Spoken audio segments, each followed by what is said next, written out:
What's poppin', y'all? I was just scrolling on X the other day, and by the other day, I mean earlier this morning, and I saw this tweet, and it gave me a Joker smile. You could probably hear the smile through the microphone, or through your headphones, I should say, because this account tweeted the following and said, Travis Scott has only one thing to make Pusha T quiet: dropping Jack Boy's 2 album in the same day with the clips and sell more records first week with hits on it, and Push will lose his mind and he will crash out on IG in interviews. I F with Push too, but that will hurt his soul. And the irony in this is that Werko, it's a parody page of Kirko, who posts a lot of music updates, kind of like, I wouldn't necessarily say it's just a Cardi page, but it started off posting a lot of updates about Cardi. But this account posted Travis Scott, Cactus Jack, Jack Boys 2, July 11th. It's supposed to be parody and fake, and nobody's supposed to take it serious. Same day as Clips' new album. But this post starts going crazy.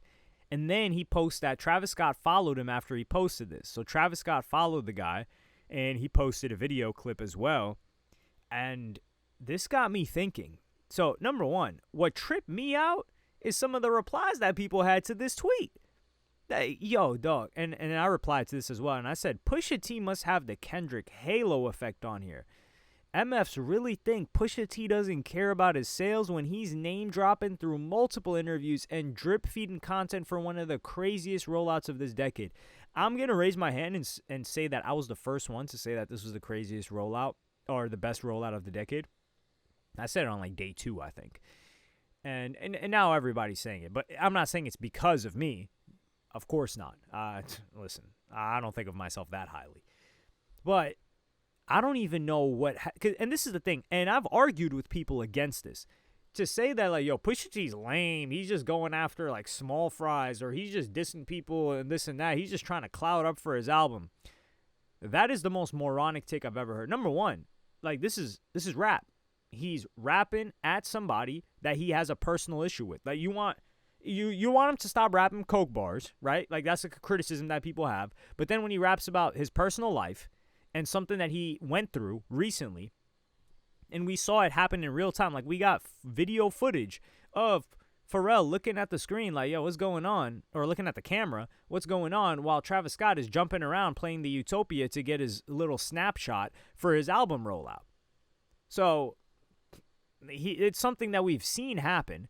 And Travis also doing, like, snake-like activities. And then Pusha T dissing him. I think that's completely fine. Pusha T could diss whoever he wants. Any rapper could diss whoever they want. Now, that person doesn't have to reply, but people are trying to turn it into this weight class thing. Like, yo, why doesn't he come at this guy? Well, maybe he doesn't have a problem with that guy. What the hell? Or maybe he doesn't feel like coming at that guy. So when people started to say, like, yo, dissing someone for your album rollout is cloud chasing, I don't even know what to say. And sure, it is chasing hype. Or you could call it cloud chasing, but the thing is, call it whatever you want. What's wrong with that? You don't want to get the most eyes on your album as possible? This is the first Clips album in not 20 years, but it's a ridiculous amount of time. And keep in mind, this Clips album, it was supposed to come out, or it was in the proceedings to come out, but they had label issues that they went through. Then they go to Rock Nation. And now that they're on Rock Nation, Pusha T's also coming at Ye. So, what, he's not allowed to diss Ye now as well? And we know Jay-Z's got issues with Ye. Jay-Z is Rock Nation.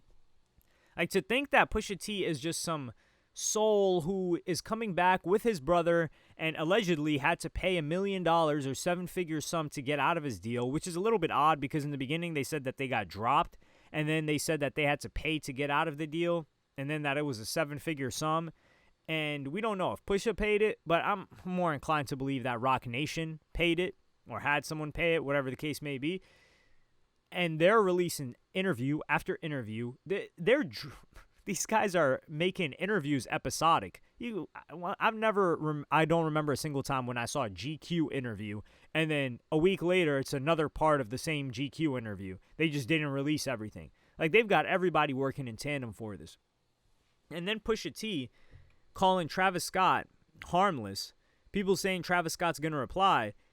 They're putting a lot of money into this rollout too. Like, you think everybody's just posting about Pusha T because it's Pusha T? or just because he's talking about Travis. No, they're making sure that everyone knows about this.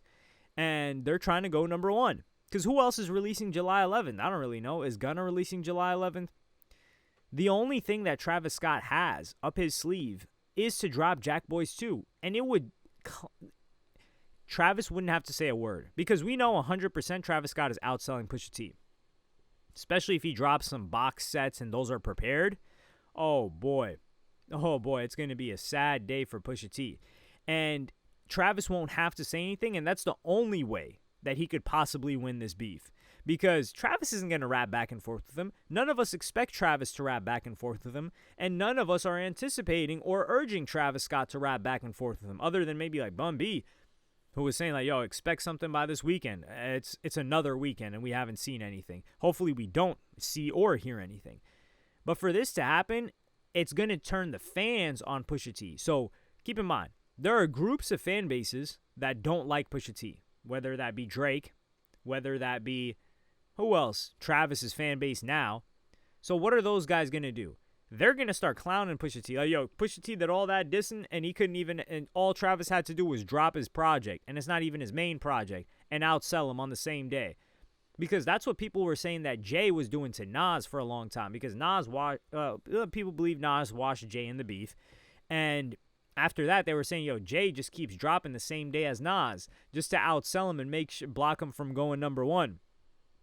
And Jay never said anything about this. Nas never said anything about this. But the fans built this up into a narrative. So much so that what was it called? The Carters album. I think they dropped that on the same day as a Nas project. This has happened multiple times throughout history. So if Travis does this, that's a big boss move. And it would sun Pusha T. Because, yeah, he could say he's harmless, but Travis is just going to drop on his head, double his sales, and doesn't have to say a word. Now, that's real boss talk. It's just absolute silence on some Wilson Fisk type of activity. Like, he doesn't even got to get in the ring with him. He doesn't got to do anything to deal with him whatsoever. But I don't know when it happened that people think that Pusha T doesn't care about his commercial performance. Like, yo, he cares, and Roc Nation cares. That's why they're spending a ton of money on this. Also, let's keep in mind that Pusha T is not somebody who is independent. Like, if Pusha really didn't care about album sales, he'd be dropping this on his own. The reason why he paired up with Roc Nation and was going to different record labels and trying to get a deal is because they're trying to get as much money for it as possible, and they're trying to make sure that it gets heard by as many people as possible because he wants this to make a splash. This is a big deal, and I don't blame Pusha for being that way. Like, they're trying to take it like it's morally incorrect for Pusha T to want to sell a bunch of records with a new Clips album. And they're like, nah, he's not one of those guys that wants to sell a lot. Like, what's wrong with selling a lot? Now, there are some people that understand their role, and they understand that there's a high likelihood they're never going to like get number one. But with everything that's coming along for this project, there's potential there for it to do well. Now, granted, if you look at the streams of the songs that have currently released, it's looking all right, but I don't think that's going to be a crazy first week. It won't be easy for Travis to really take, because Ace Trumpets is the song that officially came out on streaming, and that song has almost 5 million streams now from May 30th, which is actually quite a lot on Spotify. And they did a colors performance for that song and everything. Because if you look at the last, well, Clips doesn't have a last single. That's the funny part about this. And this is also releasing under the Clips, not under Pusha T. Like, he's not even a featured artist on it, so it would go out to some of his fans as well. Yeah, you look at, dog, the last album released on here was Hell Hath No Fury, 2006. Or actually, Till the Casket Drops, 2009. That's how long it's been, over 15 years. So, Pusha should want to sell, and I want to see this from Travis so badly. I really want to see this from Travis. It's the only way he can win. And Travis is not a guy that likes being played with. He does not like being disrespected. I mean, they were clowning him on some, or they weren't even clowning him. Someone just thought he was A$AP Rocky, and the narrative online was that he was jacking A$AP Rocky, or like he was an ugly A$AP Rocky, whatever the narrative was, and he got pissed off with someone in person over that. So this is something that bothers him for sure. especially because he probably thought they were cool. Whatever snake-like activity he did to think they're still cool, I don't know. But let me know what y'all think about this in the comments. Do you think Travis will do this? And do you think it will be a good move for him to do this? Or should he just like completely ignore this? I don't know. It seemed like Jack Boys 2 might have released July 11th anyway, but there hasn't been much of a rollout. A surprise drop would go crazy. Like, just actually drop it on that day, because it would suck out all of the hype and conversation for Pusha T at that point. But I do think there's different demographics, and the older demographic is going to listen to the clips regardless. But the conversations that are being generated about it right now are somewhat because there's a gap in open space where nothing much is going on, musically speaking at least. But let me know what y'all think in the comments. Like, subscribe, and hit the notification bell if you enjoyed. And I'm going to see y'all in the next one.